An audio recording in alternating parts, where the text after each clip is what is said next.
नमस्कार दोस्तों, स्वागत है आपका हॉरर नाइट्स की इस नई कहानी में। दोस्तों, यदि आपने हमारा चैनल अभी तक सब्सक्राइब नहीं किया है तो प्लीज़ उसे सब्सक्राइब कर लें ताकि हमारी आने वाली सभी कहानियों का नोटिफिकेशन आपको समय से मिलता रहे।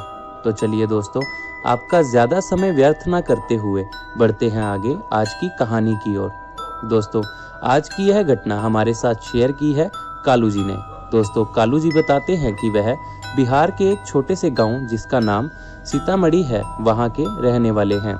दोस्तों, कालू जी बताते हैं कि ये बात उन दिनों की है जब उन्होंने अपनी बीकॉम की पढ़ाई पूरी की थी और कॉलेज खत्म करने के बाद वह काम की तलाश में रहने लगे। मगर दोस्तों, इधर उधर बहुत भटकने के बाद भी उनको कहीं कोई काम नहीं मिल रहा था। दोस्तों, मैं आपको बता दूं कि उस समय में गांव के व्यक्ति का बीकॉम करना एक बहुत बड़ी बात हुआ करती थी। दोस्तों, उस समय कालू जी बहुत परेशान हो गए थे क्योंकि उनको कहीं भी कोई काम नहीं मिल रहा था। वह रोज गांव से दूर शहर में काम की तलाश में जाते मगर शाम को निराश होकर घर लौटते। फिर दोस्तों, ऐसे ही एक दिन वह गांव के बरगद के पेड़ के नीचे उदास होकर बैठे थे और यही सब सोच रहे थे कि कैसे होगा ये सब। तभी दोस्तों, कालू जी को किसी ने उनका नाम लेकर बुलाया। अरे ओ कालू, का हुआ, इतना उदास काहे बैठे हो बे? तो मैंने उधर जब देखा था मैं खुश हो गया क्योंकि यह मेरा बचपन का दोस्त हरिया था।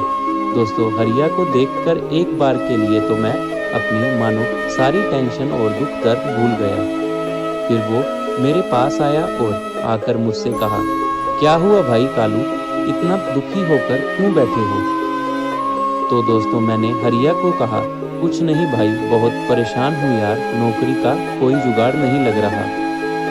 और तुझे तो पता ही है अभी कमला के दहेज का पैसा भी जमा करना है। दोस्तों, कमला मेरी छोटी बहन का नाम है और कमला का रिश्ता हमने पास के एक गांव के लड़के के साथ तय किया था। ये सब बताते बताते दोस्तों मेरी आंखों से आंसू आने लग गए। ये सब सुनकर हरिया ने मुझसे कहा, कालू, तू चिंता मत कर, तू मेरे साथ शहर चल और मैं तुझे अपने साथ काम पर लगवा दूंगा। दोस्तों, हरिया भी मेरी तरह एक मिडिल क्लास फैमिली से बिलोंग करता है। मगर जब 2 साल पहले वो शहर जाकर वापस लौटा तो सभी गांव वाले यह देखकर हैरान हो गए कि हरिया के तो रंग ढंग ही बदल गए हैं। 2 साल में ही उसके पास इतना पैसा आ गया जिससे उसने गांव में एक मकान और अपनी बहन की शादी भी बहुत धूमधाम से कर दी। दोस्तों, ये सब देख सभी गांव वाले हरिया पर शक करने लग गए कि पता नहीं वो ऐसा क्या काम करता है जो 2 साल में ही इतना सब कर लिया। मगर दोस्तों, हरिया मेरा बचपन का दोस्त था, इसलिए मैंने उस पर कभी शक नहीं किया था। उल्टा मुझे उसकी तरक्की से बहुत खुशी हुई थी और ये बात हरिया भी अच्छे से जानता था। इसलिए दोस्तों, हरिया मेरी मदद करने के लिए तैयार हो गया था। फिर दोस्तों, हरिया ने मुझसे कहा कि तू आज शाम को तैयार रहियो, हम शाम को ही शहर के लिए निकलेंगे। ये सुनकर दोस्तों मैं मन ही मन बहुत खुश हुआ और सीधा अपने घर गया और पूरी बात अपने घर वालों को बताई। मगर दोस्तों, मेरे सभी घर वाले इस बात से बहुत खुश थे, पर मेरे पिताजी इस बात से चिंतित थे कि पराया शहर है, मैं उन सब के बगैर क्या अकेला कैसे रहूँगा। पर फिर भी पिताजी ने घर के हालातों को देखते हुए और काम मिलने की मेरी खुशी को देखते हुए हाँ कर दी और शाम होते ही मैं और हरिया निकल पड़े शहर की ओर। दोस्तों, रास्ते में हरिया ने मुझसे कहा कि मैं तुझे जो काम बोलूँगा वो तू बिना किसी सवाल के करना और जहाँ भी मैं तुझे जाने को बोलूँगा वहाँ चुपचाप जाना बिना कुछ बोले। दोस्तों, हरिया की ये बातें मेरे कुछ पल्ले नहीं पड़ी, पर फिर भी मैंने उसकी हाँ में हाँ मिला दी और रास्ते की ओर आगे बढ़ने लगे। हमें शहर पहुँचने में 1 दिन का समय लगा और जब अगले दिन शाम को हम शहर पहुँचे तो अंधेरा अपनी चरम सीमा पर था और फिर हरिया पैदल पैदल मुझे एक सुनसान सी जगह पर लेकर जाने लगा और चलते चलते कब हम एक घर के पास पहुँच गए पता नहीं चला। मैं आपको बता दूं दोस्तों, जिस घर के सामने हम खड़े थे वो घर काफी पुराना लग रहा था, मानो बहुत सालों से इस घर में कोई भी आया गया ना हो, और उस पूरे इलाके में बस यही एक घर था। और फिर मैंने हरिया से कहा, यार हरिया, किसी गलत जगह पर तो नहीं आ गए हम? ये सुनकर हरिया ने मुझसे जवाब दिया, तू डर मत, हम बिल्कुल सही जगह पर है। उसके बाद हरिया ने मुझसे अंदर आने को कहा और वो मुझे एक कमरे में ले गया। और हरिया मुझे उस कमरे में यह बोलकर चला गया कि तू आराम कर, मैं कल मिलता हूँ तुझसे। और वहां से चला गया। उसके बाद दोस्तों मैं पलंग पर गया और पलंग पर लेटते ही मेरी आंख लग गई। फिर दोस्तों पता नहीं रात को कितने बजे मेरी आंख एक धीमी आवाज़ सुनकर खुली। यह आवाज़ कमरे के बाहर से आ रही थी, मगर बहुत धीमी थी, इसलिए मुझे कुछ समझ नहीं आ रहा था। तो मैं दरवाजे की ओर बढ़ा, मगर वो दरवाज़ा बाहर से बंद किया हुआ था किसी ने, इस वजह से मैं बाहर नहीं जा सकता। मगर उस दरवाजे में एक छोटा सा छेद था, जहां से मैंने बाहर झांक कर देखा तो मैंने पाया कि दरवाजे से कुछ दूर हरिया खड़ा है और किसी से बात कर रहा था। मगर हरिया जिस आदमी से बात कर रहा है था वह हरिया से कुछ दूरी पर खड़ा था, जिस वजह से वह दिखाई नहीं दे रहा था। पर ना जाने क्यों अब मुझे उस आदमी को देखने का मन करने लगा, क्योंकि मैं जानना चाहता था कि इतनी रात को हरिया किससे बात कर रहा है।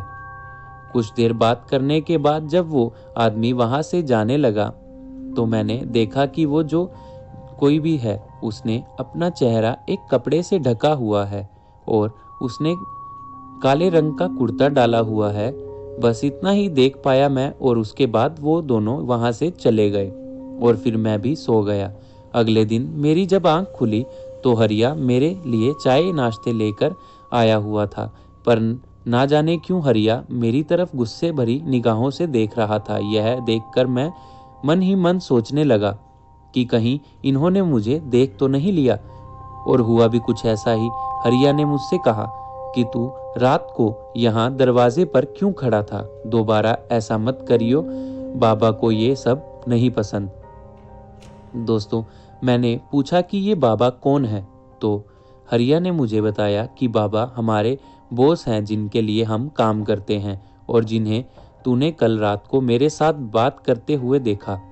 उसके बाद हरिया वहां से कहीं बाहर चला गया और जाने से पहले उसने मुझसे कहा कि तू इस घर से कहीं भी बाहर अकेले मत जाना और शाम को तैयार रहना काम पर जाने के लिए। दोस्तों मैंने हरिया से पूछा कि भाई काम क्या है, तो उसने मुझसे कहा कि तुझे मैंने पहले ही कहा था कि बिना सवाल किए काम करना है।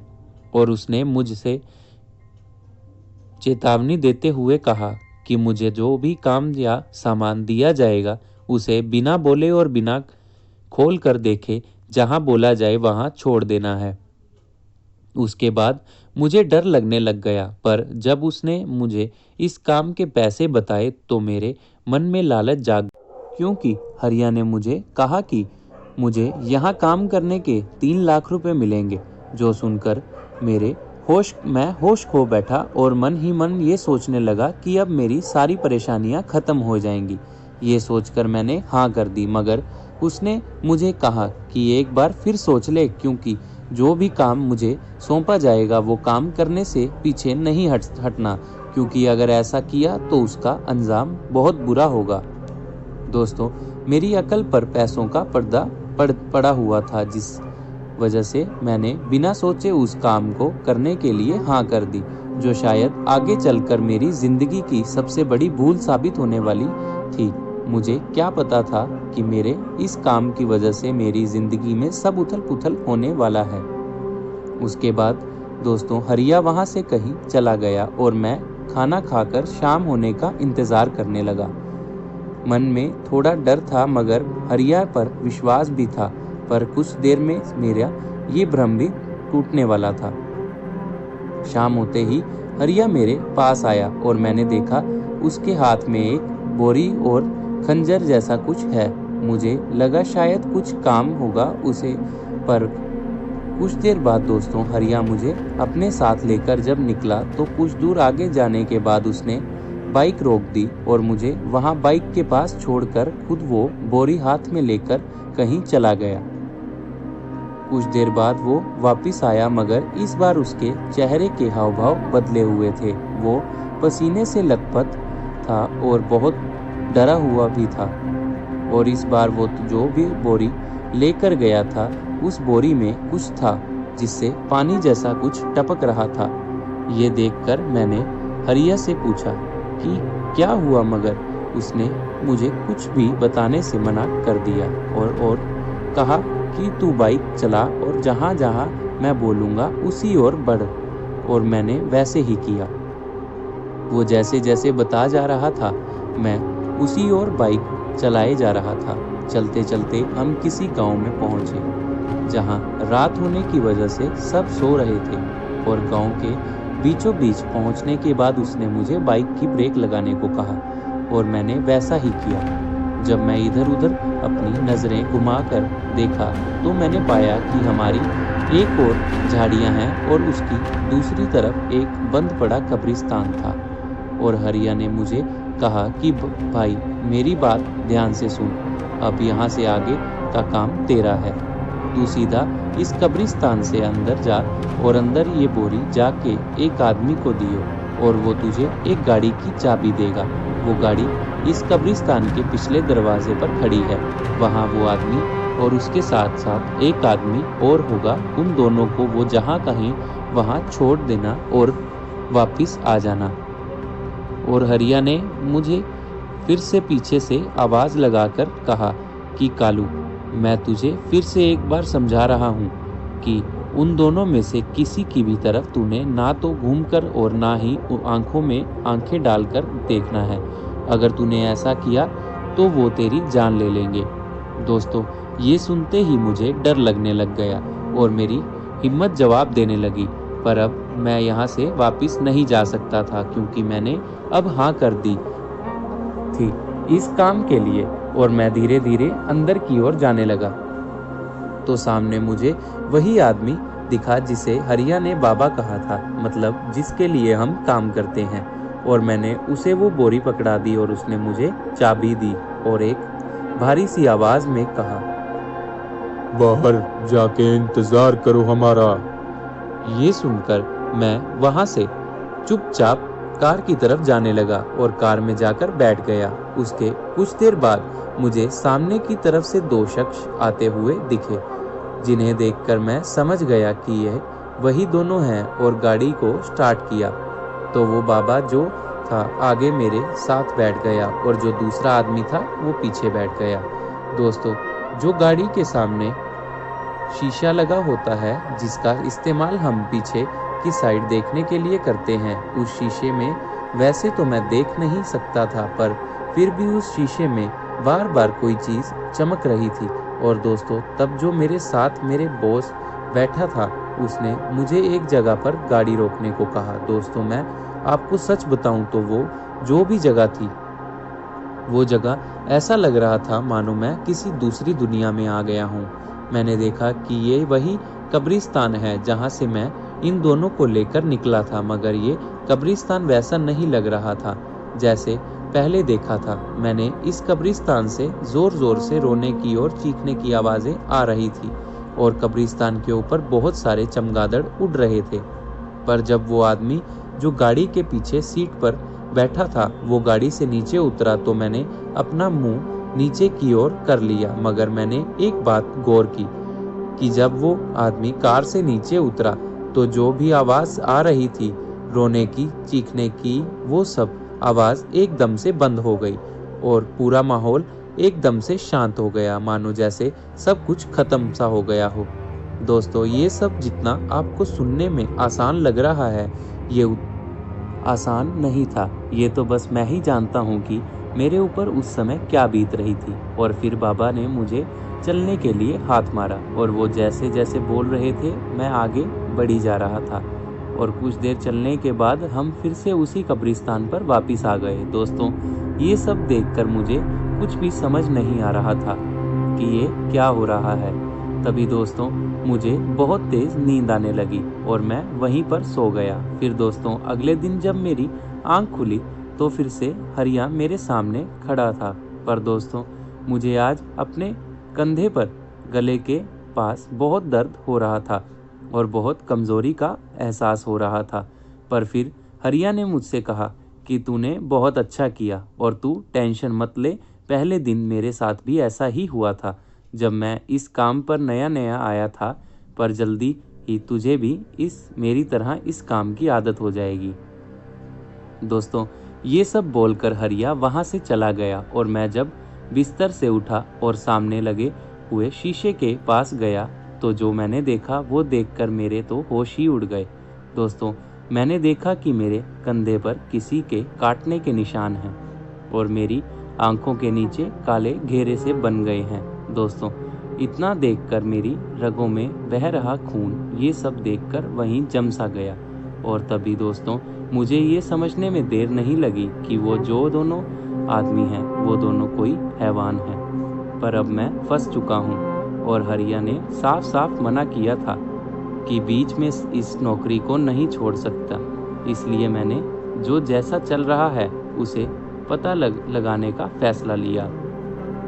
तो दोस्तों कौन थे वो दोनों जिनको कालू गाड़ी में छोड़ जाता था और क्या हुआ कालू जी के साथ, ये जानने के लिए इस कहानी का दूसरा भाग ज़रूर देखें और हमारे चैनल को सब्सक्राइब ज़रूर कर लें ताकि आपको हमारी आने वाली सभी कहानियों का अपडेट समय से मिलता रहे।